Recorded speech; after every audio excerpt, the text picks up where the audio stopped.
सियासत में विरोध का तौर तरीका काफी बदल गया है। एक तरीका ममता बनर्जी का है, दूसरा राहुल गांधी का। टीएमसी और कांग्रेस के नेता इन दोनों के नक्शे कदम पर चलने की पूरी कोशिश करते हैं और इसी आदत की वजह से कांग्रेस के अधीर रंजन चौधरी को पहले तो अमित शाह की डांट पड़ी और फिर लोकसभा में पीएम मोदी ने उनकी क्लास ही लगा दी। और ऐसा ही कुछ ममता बनर्जी की सांसद महुआ मोइत्रा ने करने की कोशिश की तो उनके खिलाफ विशेषाधिकार का नोटिस दिया गया।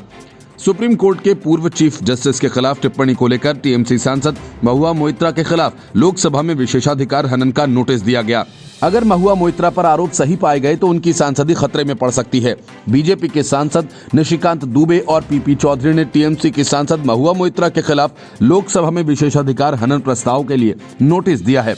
ये नोटिस उन्हें भारत के पूर्व मुख्य न्यायाधीश के आचरण के संबंध में उनके प्रतिकूल बयान दिए जाने के लिए दिया गया। सदन के अध्यक्ष को लिखे एक पत्र में बीजेपी के दोनों नेताओं ने कहा कि 8 फरवरी 2021 को टीएमसी के सांसद महुआ मोइत्रा ने राष्ट्रपति के अभिभाषण पर धन्यवाद प्रस्ताव पर अपने भाषण में एक प्रतिकूल बयान दिया। उन्होंने कर्तव्यों के निर्वहन में भारत के तत्कालीन मुख्य न्यायाधीश श्री रंजन गोगोई के आचरण के संबंध में सदन में टिप्पणी की। पत्र में कहा गया कि भारत के संविधान का अनुच्छेद 121 विशेष रूप से प्रदान करता है कि संसद में सर्वोच्च न्यायालय या किसी उच्च न्यायालय के किसी न्यायाधीश के आचरण के संबंध में कोई चर्चा नहीं होगी। पत्र में कहा गया कि अनुच्छेद 121 के शासनादेश में उनके कर्तव्यों का निर्वहन करते हुए सर्वोच्च न्यायालय और उच्च न्यायालय के न्यायाधीशों के आचरण पर संसद में चर्चा होती है और उपयुक्त भाषण अब महुआ मोइत्रा के मीडिया प्लेटफॉर्म, ट्विटर हैंडल और अन्य स्थानों पर उपलब्ध है। पत्र में आगे कहा गया, इसलिए अपने कर्तव्यों का निर्वहन करते हुए और सोशल मीडिया प्लेटफॉर्म्स पर सामान अपलोड करने के दौरान भारत के तत्कालीन मुख्य न्यायाधीश के आचरण से संबंधित सदन के पटल पर दिए गए बयान से संबंधित सांसद सदस्य द्वारा इस सदन के विशेषाधिकार का हनन होता है। पत्र में कहा गया कि मोइत्रा ने कहा कि उनके बयान को समाप्त नहीं किया जाना चाहिए और यह विशेषाधिकार का उल्लंघन जानबूझकर किया गया था क्योंकि लोकसभा टीवी पर लाइव टेलीकास्ट किया जा रहा था। Bureau report, news of India. Rajasthan में अशोक गहलोत और सचिन पायलट के बीच ठाएं जारी है। अब तक दोनों नेताओं के बीच की न तो दूरियां खत्म हुई हैं और न ही बीच का कोई रास्ता ही निकल सका है। इस बीच पायलट खेमे के विधायक विश्वेंद्र सिंह के ट्वीट्स ने राजस्थान की कांग्रेसी सियासत में हलचल मचा दी है। राजस्थान में गत वर्ष सीएम अशोक गहलोत और पूर्व पीसीसी चीफ सचिन पायलट के बीच हुआ सियासी संग्राम अभी भी असर दिखा रहा है। एक तरफ जहां गहलोत और पायलट के बीच की दूरियां अभी तक सिमटी नहीं हैं, वहीं उनके खेमों के नेताओं के शब्द बाण चलाने का दौर भी खत्म नहीं हुआ है। सियासी टकराव के बाद मंत्री पद से बर्खास्त किए गए पायलट खेमे के विधायक विश्वेंद्र सिंह ने एक बार फिर ऐसे ही शब्द बाण चलाते हुए गहलोत खेमे को चुनौती दी है। राजस्थान के दिग्गज जाट नेता विधायक विश्वेंद्र सिंह का बुधवार को किया गया ट्वीट बेहद चर्चा में है। विश्वेंद्र सिंह ने सचिन पायलट के साथ मूंछों पर ताव देते हुए अपनी एक तस्वीर ट्वीट की। इस ट्वीट में उन्होंने लिखा, शायद कातिल को मूंछों की ताकत का भी अंदाजा नहीं। सियासी गलियारों में उनके इस ट्वीट की काफी चर्चा है। इस ट्वीट के कई सियासी मायने निकाले जा रहे हैं। वहीं उनके पुत्र अनिरुद्ध सिंह ने विधानसभा सत्र को लेकर ट्वीट किया। अनिरुद्ध ने अपने ट्वीट में बजट सत्र पर निशाना साधते हुए कहा, एक साधारण एमएलए को पहली पंक्ति में स्थान, यह उस एमएलए की ताकत के बारे में कुछ कहता है। उनका इशारा सचिन पायलट की तरफ है। पायलट की विधानसभा में जगह बदलने के बाद भी मंत्री प्रताप सिंह खाचरियावास के बगल वाली सीट उन्हें दी गई है। विश्वेंद्र सिंह पहले भी अपने ट्वीट्स को लेकर काफी चर्चित रहे हैं। सियासी संग्राम में मंत्री पद खोने वाले विश्वेंद्र सिंह पायलट के कट्टर समर्थक हैं। पार्टी में दरकिनार चल रहे पायलट भी इन दिनों अपनी सियासी ताकत को दिखाने के लिए पूर्वी राजस्थान में किसान आंदोलन के बीच महापंचायतों के जरिए किसानों के बीच जा रहे हैं। उनकी इन किसान महापंचायतों में किसानों की भीड़ उमड़ रही है। इस बीच विश्वेंद्र सिंह के इस ट्वीट ने सियासी गलियारों में हलचल मचा दी है। Bureau report, news of India. Twitter को लेकर भारत सरकार का रवैया सख्त हो गया है। अगर ट्विटर ने सरकार के आदेशों का पालन नहीं किया तो उसके बड़े अधिकारियों को गिरफ्तार किया जा सकता है। सरकार ने कंपनी से भड़काऊ सामग्री वाले अकाउंट्स को सेंसर करने की मांग की थी। सरकार ने साफ कर दिया है कि ऐसे अकाउंट्स के खिलाफ कार्रवाई पर किसी भी तरह का समझौता नहीं हो सकता है। सरकार ने कहा है कि इस मामले में सब्र खत्म होता जा रहा है। भारत ने ट्विटर को कंटेंट हटाने के संबंध में फटकार लगाई थी। सरकार ने साफ कर दिया था कि कंपनी को स्थानीय कानूनों का पालन करना होगा। वहीं कई सांसदों ने अपने समर्थकों से स्वदेशी ऐप कू का इस्तेमाल करने की अपील की। ट्विटर इस मामले को अदालत में ले जाने पर विचार कर रही है। कंपनी ने इसके लिए अभिव्यक्ति की आजादी का हवाला दिया। कंपनी ने आंशिक रूप से आदेश मानते हुए सरकार की तरफ से बताए गए करीब आधे अकाउंट्स बंद कर दिए हैं। इलेक्ट्रॉनिक्स और सूचना प्रौद्योगिकी मंत्रालय के सचिव ने ग्लोबल पब्लिक पॉलिसी ट्विटर के वाइस प्रेसिडेंट मोनीश मेश और डिप्टी जनरल काउंसिल और vice president legal gym baker के साथ वर्चुअल तरीके से बैठक की। इस बैठक के बाद मंत्रालय की तरफ से बयान जारी किया गया था। बयान में कहा गया था कि जिस तरह से ट्विटर ने अनिच्छा, अनजाने और देरी के साथ आदेश के खास हिस्सों का पालन करने के मामले में सचिव ने ट्विटर नेतृत्व के खिलाफ निराशा जताई है। उन्होंने इस मौके पर ट्विटर को यह याद दिलाया कि भारत में संविधान और कानून सर्वोच्च है। उम्मीद जताई जाती है कि जिम्मेदार संस्थाएं न केवल इस बात की पुष्टि करेंगी बल्कि यहां के कानूनों का पालन भी करेंगी। सरकार ने ट्विटर के खिलाफ अपनी प्रतिक्रिया स्वदेश ऐप कू के माध्यम से दी है। सरकार की बातें अगर ट्विटर नहीं मानता है तो इसका नुकसान उसे झेलना होगा। वजह यह है कि सूत्रों की पत्रकारिता का जमाना अब बीत चुका है। इसलिए अगर सरकार स्वदेश ऐप कू का उपयोग करती है तो जाहिर है कि देश की मीडिया और दूसरों के लिए भी उसका उपयोग करना जरूरी हो जाएगा और इसका सीधा नुकसान ट्विटर को होगा। भारत जैसे बड़े बाजार से बाहर होने का खतरा ट्विटर को उठाना पड़ सकता है और ये उसके लिए आसान नहीं होगा। Bureau report, news of India. PM Modi ने राज्यसभा में गुलाम नबी आजाद की जब से प्रशंसा की तभी से अटकलों का दौर शुरू हो गया। इसके साथ ही सदन से रिटायर होने वाले 2 पीडीपी नेताओं के भी राजनीतिक भविष्य की चर्चा जोर पकड़ रही है। कुछ लोग आजाद को उपराष्ट्रपति पद के लिए संभावित एनडीए उम्मीदवार के रूप में देख रहे हैं तो कुछ लोग उन्हें जम्मू कश्मीर में बीजेपी का संभावित चेहरा मान रहे हैं, जहां सरकार चुनाव कराने की योजना बना रही है। सूत्रों का कहना है कि जम्मू क्षेत्र में बीजेपी की संभावनाओं से इनकार नहीं किया जा सकता है, लेकिन उसके पास घाटी में नेतृत्व की कमी है। अगर राज्यसभा में राष्ट्रपति के अभिभाषण पर बहस के दौरान पीएम मोदी के जवाब को पढ़ा जाए तो कुछ बिंदुओं को जोड़ा जा सकता है। अपने भाषण से एक दिन पहले पीएम मोदी ने गुलाम नबी के तौर तरीकों और जम्मू कश्मीर में हुए डीडीसी चुनावों पर उनकी टिप्पणियों पर ध्यान आकर्षित किया। पीएम मोदी ने कहा कि गुलाम नबी जी हमेशा शालीनता से बोलते हैं और कभी भी गलत भाषा का इस्तेमाल नहीं करते। हमें उनसे ये सीखना चाहिए। मैं इसके लिए उनका सम्मान करता हूं। उन्होंने जम्मू कश्मीर में हुए चुनावों की प्रशंसा की। कहा, मेरा मानना है कि आपकी पार्टी इसे सही अर्थों में लेगी और G23 के सुझावों को सुनकर इसके विपरीत करने की गलती न करे। असल में G23 का उपयोग कांग्रेस के उन नेताओं के लिए किया जाता है जिन्होंने पिछले साल पार्टी प्रमुख सोनिया गांधी को पत्र लिखकर संगठन में बदलाव की मांग की थी।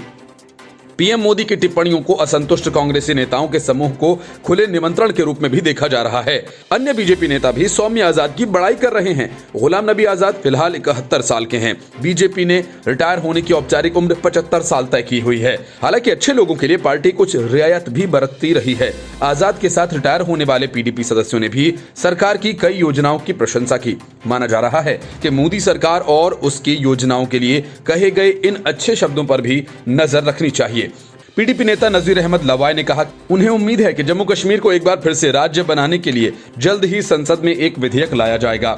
लवाई ने कहा कि प्रधानमंत्री और गृह मंत्री ने सदन में यह वादा किया था कि जम्मू कश्मीर फिर से एक राज्य बन जाएगा।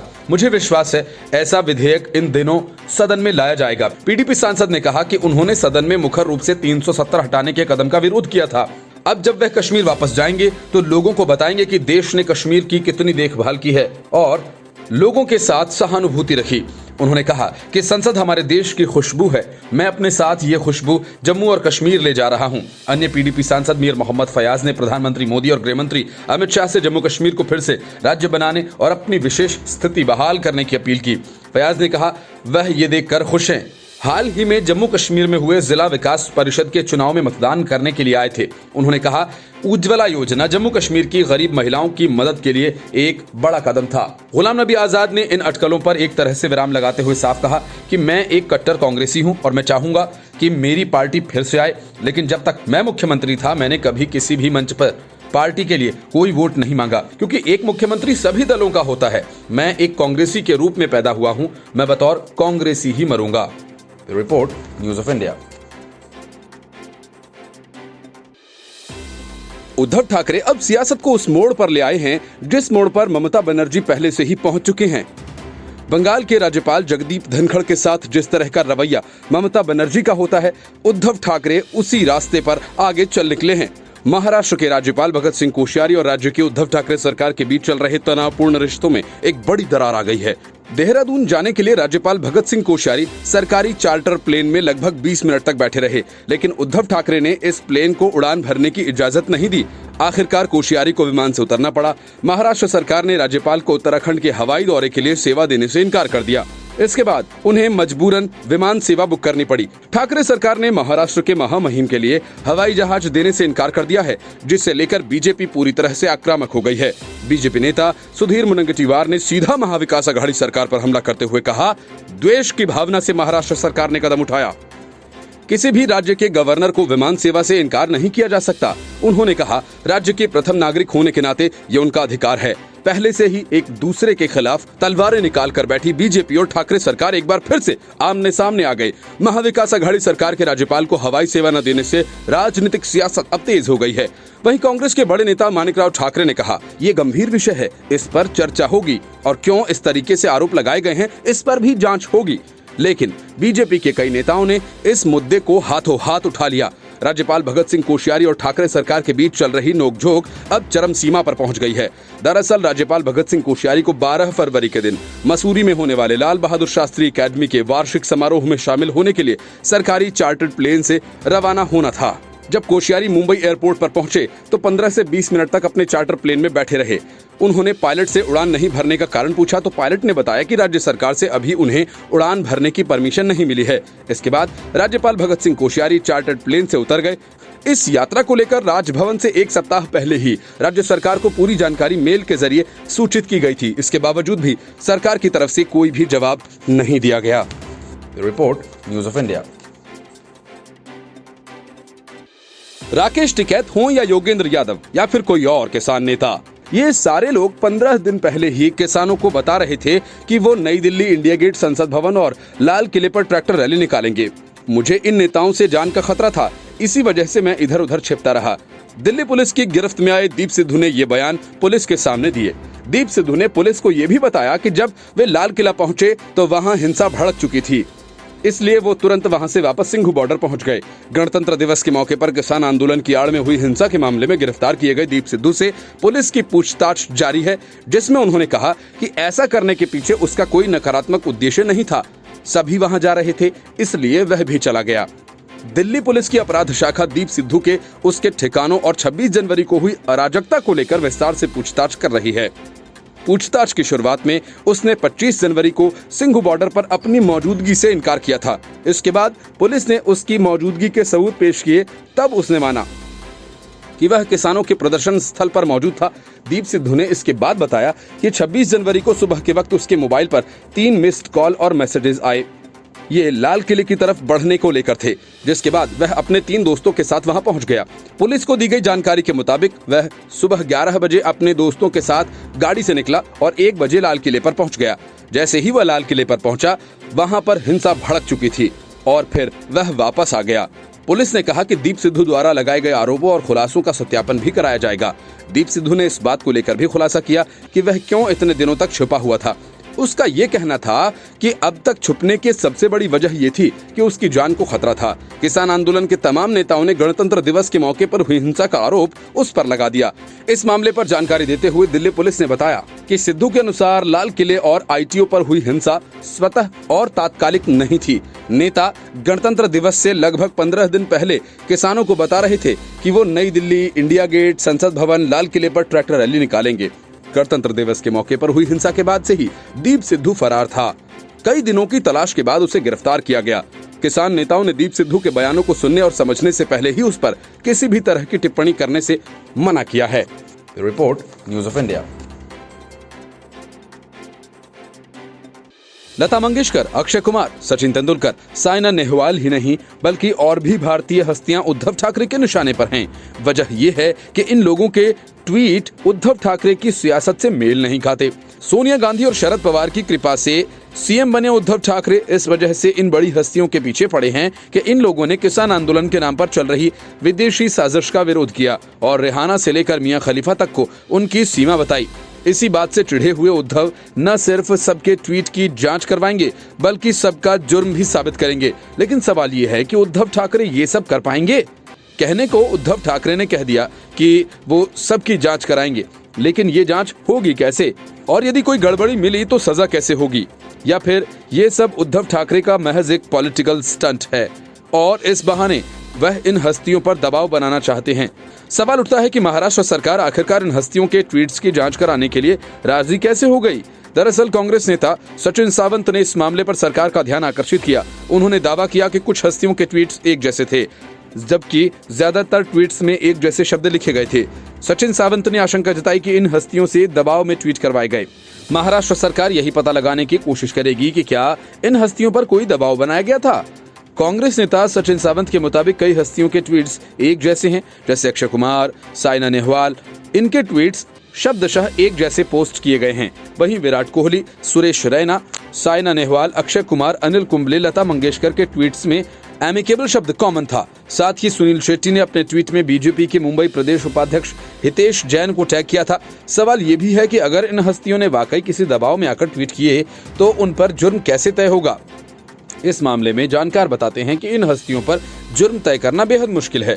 दरअसल एक जैसे ट्वीट्स करना कोई जुर्म नहीं। जुर्म तो तब माना जाएगा जब ट्वीट में आपत्तिजनक कंटेंट हो या उससे किसी की मान की हानि हो रही हो। अगर ट्वीट से कानून व्यवस्था को कोई दिक्कत पहुंचती है या उससे देश का अपमान होता है तो ये हस्तियां कानून के दायरे में आ सकती हैं, लेकिन इस मामले में अभी ऐसा कुछ भी नहीं है। एक और सवाल ये कि क्या महाराष्ट्र सरकार जांच करके साबित कर सकती है कि इन हस्तियों पर दबाव बनाया गया था। जानकार कहते हैं कि इस बात को साबित करना बेहद मुश्किल होगा। अगर हस्तियां खुद ही इस बात को स्वीकार नहीं करेंगी तो कोई कुछ भी नहीं कर सकता। हालांकि महाराष्ट्र सरकार इस मामले में कुछ कर पाएगी ऐसा लगता नहीं है। Bureau report, news of India.